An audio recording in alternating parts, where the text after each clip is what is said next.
오늘 창세기 9장에 나오는 그 홍수 심판 이후에 노아에게 나타난 사건들을 오늘 말씀을 통해서 배우는데, 이 그 홍수 심판 이후에 노아가 제단을 쌓고 무지개가 딱 떴고, 또 하나님이 복 주셨고, 노아가 술 취했고, 노아가 벗고 누웠다가 아들이 놀렸고, 이런 내용들 쭉 나와 있죠.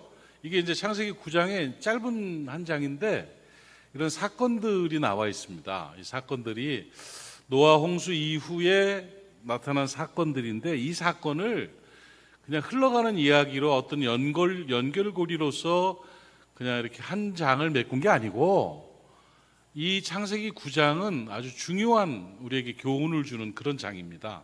그래서 노아 홍수 이후에 살아남은 노아의 가족들, 그리고 제단을 쌓고 무지개를 보여주심으로 그들에게 언약의 백성임을 선포하시는 하나님께서 그 언약의 백성에게 너희는 이렇게 살아야 된다고 주시는 그런 인생의 지표들을 창세기 9장에서 발견할 수가 있는 겁니다.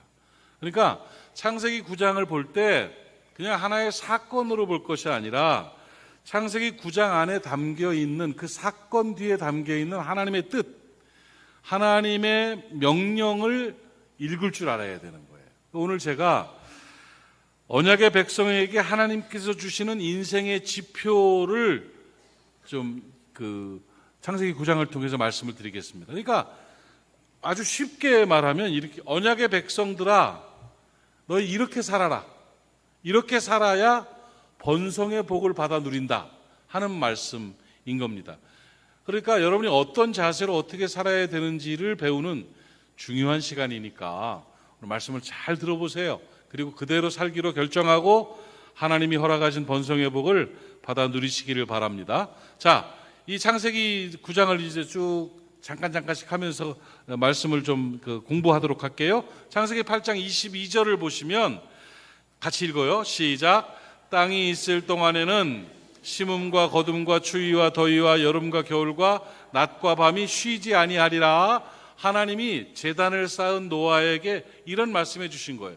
그 전에 홍수가 나가지고 전부 다 부서지고 파괴됐는데, 홍수 심판 이후에 파괴됐던 자연 질서를 하나님이 회복시켜 주신다는 약속이에요. 그리고는 창세기 9장 7절에 큰 복을 언약의 백성들에게 주십니다. 시작. 너희는 생육하고 번성하며 땅에 가득하여 그 중에서 번성하라 하셨더라. 이 번성의 복을 약속하셨습니다. 노아 홍수 이후에 하나님 앞에 제단을 쌓고 제사를 드린 노아에게 하나님께서는 무지개로 언약을 세우시고 언약의 백성이 되게 하시고 언약의 백성들에게 복을 선포하신 거예요. 이렇게 복 받아라 이렇게 말씀하셨는데, 언약의 백성에 선포하신 이 번성의 복이 모리아 가족들에게 나타나기를 주님의 이름으로 축복합니다. 아멘 하신 분들은 반드시 번성의 복이 나타날 줄로 믿습니다. 아직도 안 하시는 분은 한 번 더 기회를 드립니다. 여러분에게 번성의 복이 나타나기를 축원합니다. 그래요. 그러면 이 번성의 복을 받을 자들, 언약의 백성들에게 하나님께서는 어떤 모습으로 살라고 말씀하셨는가, 그 삶의 방향과 삶의 모습을 제시하고 있습니다. 번성의 복을 받을 자들아, 이 언약의 백성들아, 너희는 이렇게 살아야 된다 하는 이야기들을 사건을 통해서 우리에게 보여주시는데, 먼저 우리가 받아야 될 말씀이 뭐냐면, 봐요. 창세기 9장 2절에서도 복을 주십니다. 한번 복을 봅시다. 9장 1절. 창세기 9장 1절 시작. 하나님이 노아와 그의 아들들에게 복을 주시며 그들에게 이르시되 생육하고 번성하여 땅에 충만하라. 복을 주셨죠? 그리고는 바로 이어서 하나님께서 허락하신 내용이 창세기 9장 3절입니다. 3절 읽어봐요. 시작. 모든 산 동물은 너희의 먹을 것이 될지라 채소같이 내가 이것을 다 너희에게 주노라. 요 말씀 전에까지는 사람이 육식을 하지 않았습니다. 그때까지는 채소만 먹고 살다가 노아 홍수 이후에 비로소 모든 동물들을 우리에게 양식으로 주신 거예요. 그래서 사람들은 이제부터 고기를 먹을 수가 있게 됐다고요. 그래서 모든 산 짐승들을 너에게 주니까 육식을 할 수 있도록 허락해 주셨습니다. 그래서 우리가 고기를 먹는 거예요. 고기가 땡겨요 갑자기? 네. 육식을 하는데, 그런데 하나님이 모든 동물을 너에게 육식을 주느라 채소처럼 너희가 고기를 먹어라. 꼭 먹어야 된다는 아니에요. 먹어도 되고 안 먹어도 되는데 먹도록 허락하신 거예요. 그래서 먹어라 했는데 조건을 붙이셨어요. 이 조건 속에 하나님의 언약의 백성에게 주시는 인생의 지표가 담겨 있는 거예요. 4절을 봐요. 4절 시작. 그러나 고기를 그 생명되는 피째 먹지는 말아라. 뭔가 의도가 있어 보이지 않습니까? 고기를 먹는데 피까지 같이 먹지 말아라. 이게 뭐예요? 이 말씀을 또 율법에서 또 해석을 하고 사람들이 율법주의적인 개념을 가진 분들은 이 말씀을 때문에 선지를 안 먹고 피 먹지 말라고 그랬다고 순대를 안 먹고 이런 분들이 있는데 그건 자유입니다. 알아서 하시되 이 원래 의미는 뭔가를 살펴보는 게 중요하죠. 5절 6절에도 이어서 또 메시지를 주세요. 한번 봐요. 5절 시작. 내가 반드시 너희의 피 곧 너희의 생명의 피를 찾으리니 짐승이면 그 짐승에게서 사람이나 사람의 형제면 그에게서 그의 생명을 찾으리라. 6절 다른 사람의 피를 흘리면 그 사람의 피도 흘릴 것이다. 이는 하나님이 자기 형상대로 사람을 지으셨음이니라. 뭔가 의미 있는 말씀이 주어지죠. 고기 먹어라. 그런데 먹되 피째 먹지 마라 하더니 이어서 짐승의 피째 먹지 말고 사람의 피도 흘리지 마라. 사람의 피, 그 형제의 피도 흘리지 마라. 갑자기 피 흘림에 관한 생명인 피에 관해서 피가 생명이라고 성경은 기록하죠. 레위기 17장 11절을 한번 보십시다. 초반부만 보면 시작. 육체의 생명은 피에 있음이라. 내가 이 피를 너희에게 주어 제단에 뿌려 너희의 생명을 위하여 속죄하게 하였나니 생명이 피에 있으므로 피가 죄를 속하느니라. 예수 그리스도의 보혈의 피의 예표로서 제단에 뿌리는 피에 관한 말씀인데 여기서 중요한 메시지는 뭐예요? 생명이 피에 있다는 거예요.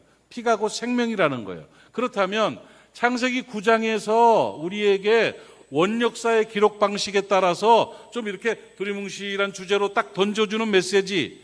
고기를 먹어라. 그러나 피는 먹지 말아라. 사람의 피 흘리게 하지 마라. 사람은 하나님의 형상을 입은 사람이다.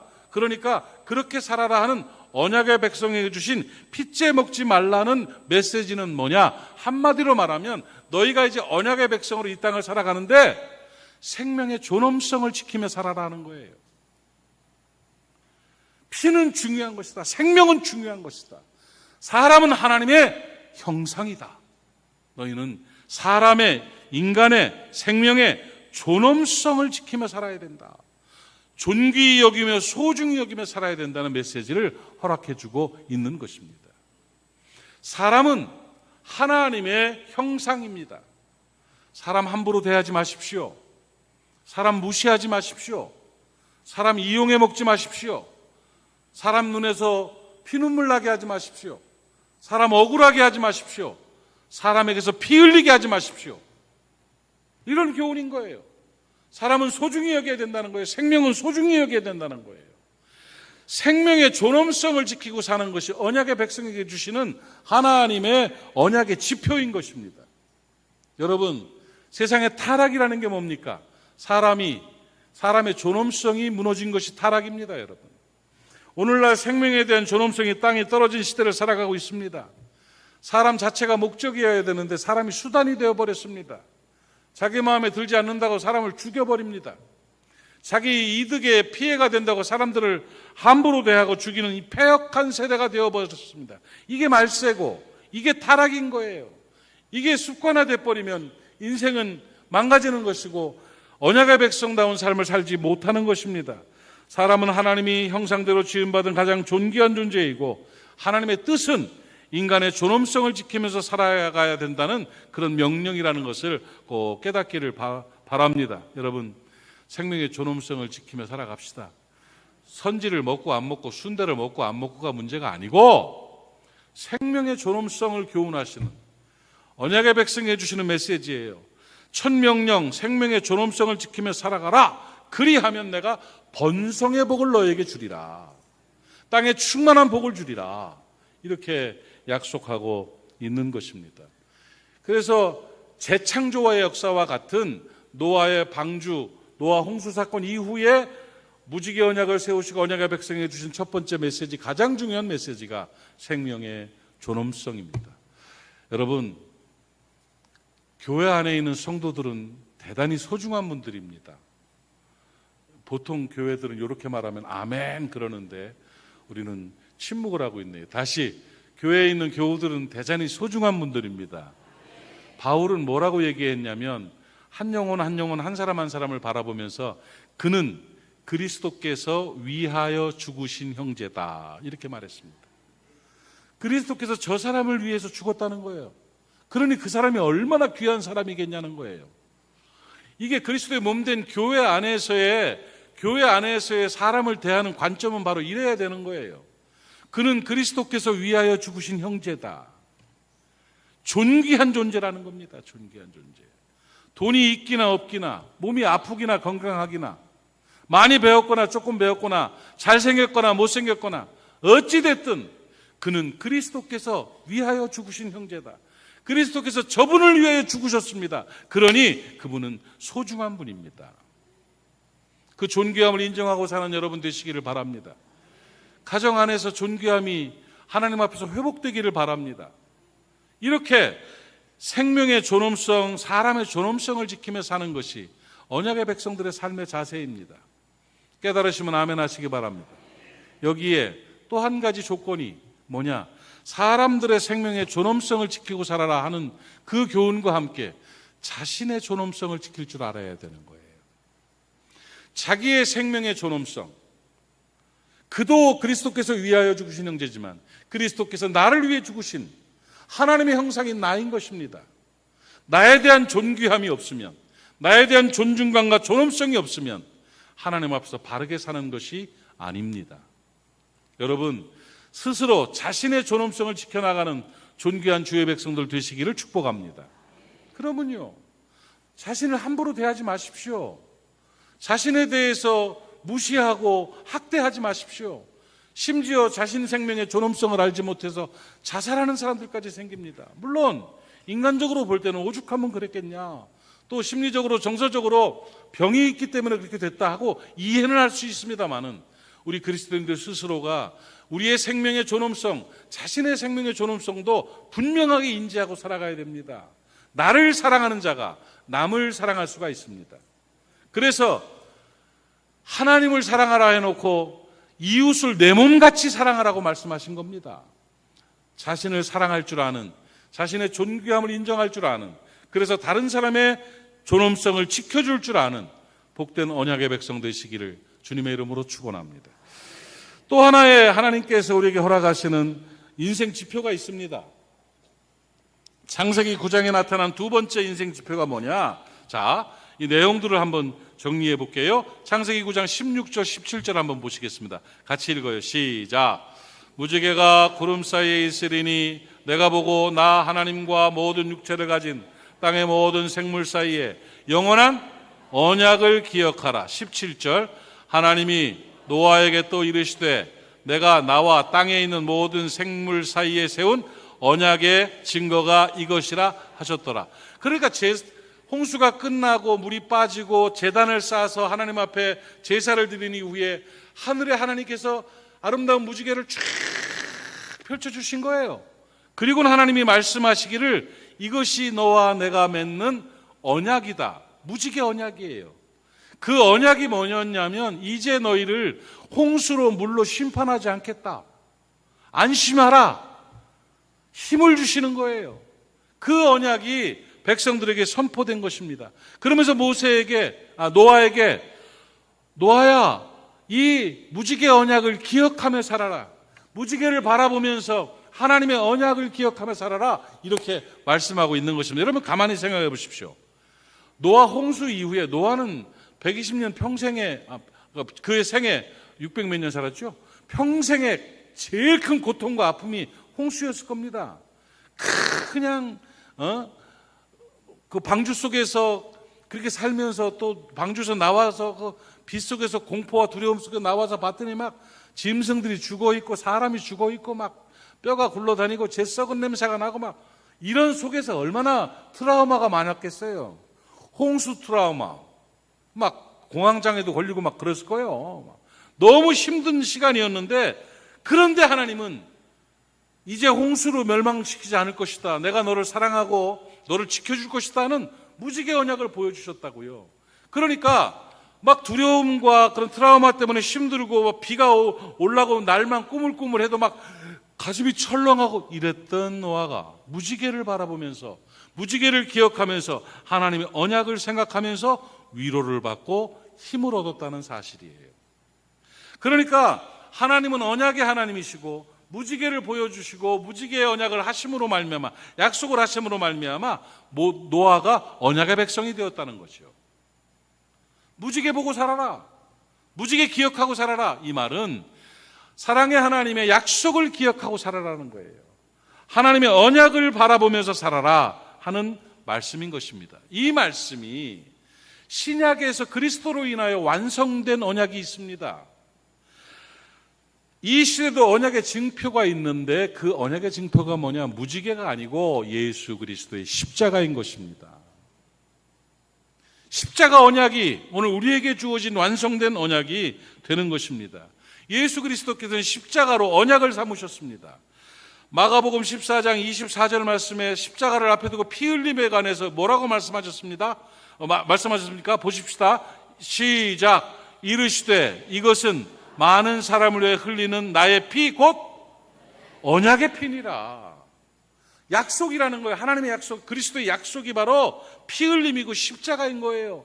그래서 예수께서 십자가에 피 흘리심으로 말미암아 요한복음 3장 16절에 뭐라고 말씀하셨습니까? 같이 한번 읽읍시다. 시작. 하나님이 세상을 이처럼 사랑하사 독생자를 주셨으니 이는 그를 믿는 자마다 멸망하지 않고 영생을 얻게 하려 하심이니라. 아멘. 우리가 예수 십자가로 말미암아 언약의 백성이 되었습니다. 우리는 예수 바라보고 살아가는 존재가 되었습니다. 예수의 십자가 그 언약을 바라보면서 힘을 얻고 위로를 얻고 능력을 받는 존재가 되었음을 믿으시기 바랍니다. 언약의 백성들에게 주시는 인생의 지표가 뭐냐? 십자가 보고 살아라. 거기 하나님의 특별한 사랑이 있다. 거기 하나님의 능력이 있다. 너를 구원했고 너를 자녀 삼으셨고 끝까지 책임지고 지키고 사랑하실 것이다는 언약이 바로 십자가에 있는 겁니다. 그거 보고 사는 것이 언약의 백성의 삶의 자세입니다. 땅 보지 마십시오. 세상 보지 마십시오. 돈 보고 살지 마세요. 자기 명예와 쾌락을 따라가지 마세요. 십자가를 바라보고 언약의 징표인 십자가를 보고 살아갈 때에 우리는 승리하는 삶을 살 수가 있고 담대한 그리스도인으로 살아갈 수가 있는 것입니다. 히브리서 12장 2절 말씀을 한번 같이 읽읍시다. 시작. 믿음의 주여 또 온전케 하시는 이인 예수를 바라보자. 그는 그 앞에 있는 기쁨을 위하여 십자가를 참으사 부끄러움을 개의치 아니하셨더니 하나님 보좌 우편에 앉으셨느니라. 할렐루야. 십자가 바라보고 예수 바라보고 사는 것입니다. 여러분, 구약에 노아에게 보여주신 무지개 언약이 이제 신약에 와서 십자가 언약으로 완성된 거예요. 그 언약의 증표인 무지개를 구약시대 노아에게 보여주셨다면 이제 구원의 증표인 십자가를, 완성된 십자가를 우리의 구원의 증표로 우리에게 보여주신 것입니다. 그 십자가가 보이는 사람은 승리하는 삶을 살게 되는 것입니다. 십자가 능력으로 담대할 수가 있는 것입니다. 십자가를 바라보십시오. 하나님의 사랑이 보입니다. 십자가를 바라보십시오. 부활의 능력이 보입니다. 치유의 권세가 보입니다. 십자가를 통해서 우리는 담대하게 승리할 수가 있는 것입니다. 언약의 백성에게 주시는 인생의 지표가 뭐냐? 십자가 보고 살아라. 하나님의 사랑 기억하며 십자가 보고 살아라 하고 말씀하고 계신 것입니다. 이 창세기 9장은 그러한 내용을 우리에게 무지개 언약을 통해서 보여주고 있는 것이지요. 그리고 또 한 가지 중요한 사건이 하나 나옵니다. 창세기 9장에 나타난 중요한 사건이 뭐냐면 노아의 실수입니다. 노아가 실수를 하는데 농사를 져서 포도 농사를 졌어요. 그래서 포도주를 만들었는데 포도주가 뭐 그 방주에 있다가 나와가지고 그 촌농사 져가지고 포도주 만들었으니 얼마나 맛있겠습니까? 정신없이 맛있지요. 그냥 한 잔 먹고 두 잔 먹고 또 먹고 또 먹고 막 먹다가 또 먹고 또 먹고 나도 모르게 막 기분 좋아서 먹고 막 먹다 보니까 흠뻑 취한 거예요. 흠뻑 취하니까 많이 취하면 덥다며요? 잘 아시는 분들 좀 얘기 좀 해주십시오. 술을 많이 먹으면 덥습니까? 에이, 우리끼리 왜 이래요? 더운가 봐요. 그러니까 막 열이 났는지 옷을 벗기 시작했어요. 벗었는데 하나씩 벗다가 나중에는 그냥 다 벗어버리겠나 봐. 이걸 홀랑이라고 그러죠? 그걸 다 벗어버렸어요. 그러고서 이제 잠이 들어가서 술이 채가지고 푹푹 잠을 자고 있는데 뭐 요즘 같으면이야 문화들이 달라가지고 아버지랑 아들이랑 목욕탕도 가고 다 그러지만 그때만 해도 아버지의 권위가 있고요. 하체를 본다는 것은 어떤 수치를 말하는 그런 의미가 있거든요. 그런데 바깥에 있다가 후다닥 둘째 아들 함이라는 놈이 들어오다가 이렇게 딱 보니까 아버지가 훌렁 벗고 술 채가지고 막 꽉꽉 잠들어 있거든요. 그러니까 그랬으면 자기가 아이고 아버지 참 하면서 슬쩍 와가지고 뭐 이렇게 천이라도 하나 덮어드리고 문을 닫든지 모른 척 해야 되잖아요. 그런데 이 아들이 그렇게 안 했어요. 안 하고 나가서 형제들한테 막 이게 형제라고 했는데 사람들한테 막 소문 낸 거예요. 우리 아버지 빨개 먹고 잔다고. 아이고 아버지 꼬장지긴다고 막 이러면서 술 먹으면 개 된다더만 막 이러면서 자는 폼도 이상하고 뭐 어쩌고 아마 그랬을 거예요. 그런 얘기를 해버리니까 그 첫째 아들과 셋째 아들 셈과 야벳이 무슨 소리 가만히 있어. 아유 아버지 그러고 주무시냐고 그러면서 지혜롭게 말이야 큰 옷을 겉옷을 하나 갖다가 어깨에다 이렇게 매더니 들어가자 하고 뒷걸음쳐 들어가가지고 아버지 방에 뒷걸음쳐 들어가서 뒤로 해가지고 아버지 수치를 갈아드리고는 보지도 않고 그냥 쓱 나온 거예요. 아이고야. 그 얘기 있더라고요. 창세기 9장 22절부터 한번 봐봐요. 같이 읽어요. 시작.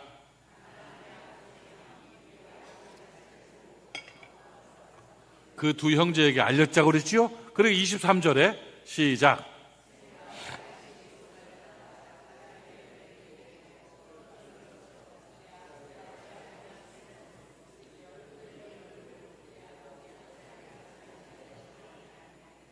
두 아들이 있어요. 하나는 아버지의 수치를 드러내고 소문낸 아들, 또 하나는 뒷걸음질 쳐 들어가서 아버지의 수치를 덮어둔 아들이 있잖아요. 두 아들. 그걸 얘기를 듣고 노아가 딱 깨어나더니 그때 아버지는 제사장이에요. 아버지가 축복권이 있는 거예요. 그래가지고 뭐라고 예언을 했느냐면 자신의 수치를 폭로한 아들에게는 형제들의 종이 될 거라고 저주를 했어요. 그리고 덮어준 아들에게는 부유함과 복을 셈과 야벳은 축복을 했죠. 그 축복의 내용이 그렇게 되는 거예요. 함은 그 폭로한 그 아들은 야벳의 종이 되는 거예요. 야벳의 장막에 들어가. 그리고 야벳은 부유하게 되고 그 야벳이 셈의 장막에 들어간다. 뭐 이런 내용들로 예언했는데 어쩜 그대로 되더라고요.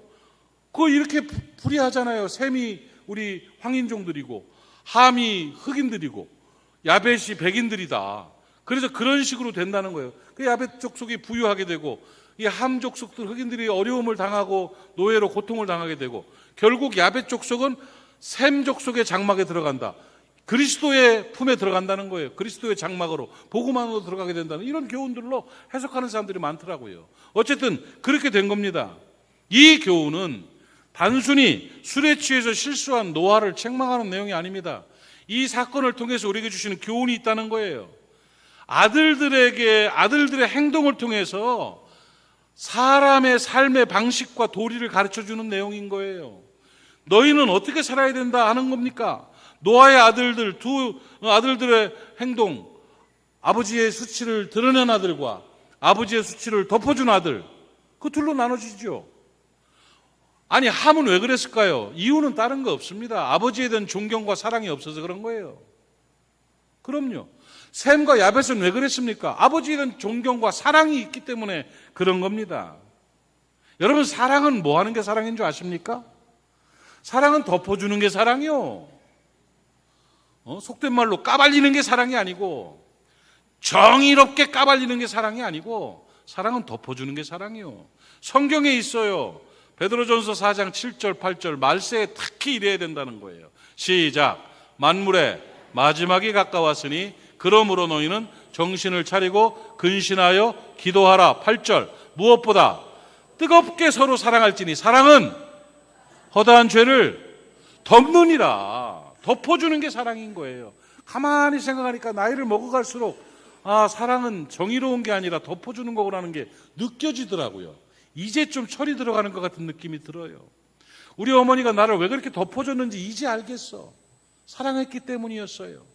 그렇게 말썽을 부려도, 그렇게 공부를 안 해도, 아이고 얘가 머리가 나쁜 게 아니라 머리는 좋은데 노력을 안 해서 그래요. 얘 괜찮아. 이렇게 얘기해요.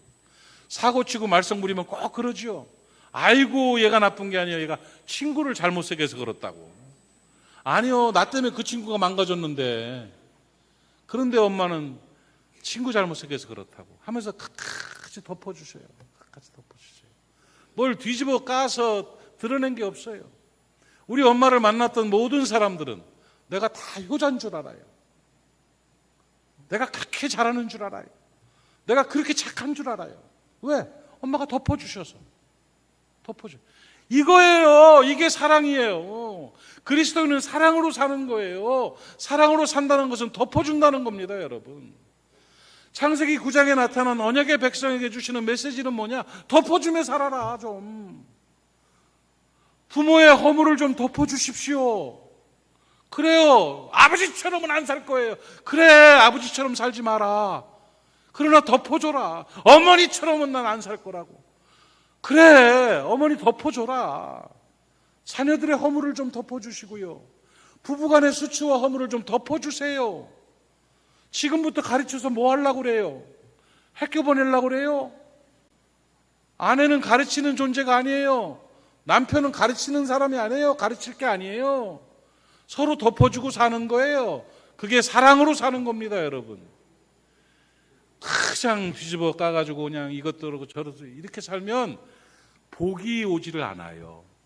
번성의 복을 약속하시면서 번성의 복을 받을 언약의 백성들에게 주시는 메시지는 사랑은 허다한 죄를 덮느니라. 함을 통해서, 셈과 야벳을 통해서 보여준 메시지는 덮어줘야 복받는다. 깨닫기를 바랍니다. 하나님은 노아의 홍수 이후에 새 언약을 주시고 그 새 언약의 백성들에게 번성의 복을 선포하시면서 새 언약의 백성들이 번성의 복을 받고 살아갈 수 있는 인생과 삶의 지표를 가르쳐 주셨어요. 이건 현대인들에게도 필요한 메시지입니다. 세 가지를 기억하고 사십시오. 생명의 존엄성을 지키며 살아가십시오. 사람을 좀 소중히 여기며 사셨으면 좋겠습니다. 두 번째로는 하나님의 언약을 바라보며 십자가 바라보며 살아가는 여러분 되시기를 바랍니다. 세 번째는 사랑으로 덮어주며 사십시오. 그럴 때 번성의 복이 임하고 언약의 백성에게 주시는 하나님의 약속들이 온전히 이루어질 줄로 믿습니다. 기도합시다. 하나님 아버지, 은혜를 감사합니다. 창세기 9장 노아 홍수 이후에 하나님께서 보여주신 사건과 그 내용들을 통해서 현대에 사는 우리가 어떻게 살아야 될지를 알게 하시니 감사합니다. 생명의 존엄성을 지키며 살 수 있도록 도와 주시옵소서. 피 흘리는 자로, 피 먹는 자로 살지 않도록 하나님 성령으로 지켜주시고 도와 주시옵소서. 무지개 언약을 바라보며 위로와 힘을 얻게 하시고 아버지는 완성된 십자가를 바라보며 힘을 얻을 수 있도록 구원의 능력, 하나님의 사랑을 깨닫고 담대히 살아갈 수 있도록 은혜 허락하여 주시옵소서. 아버지, 험한 세상 말세를 살아가고 있는데 사랑으로 덮어주며 살아서 번성의 복을 받아 누리는 모리아 사람들이 되게 하여 주시옵소서. 예수님의 이름으로 기도하옵나이다. 아멘.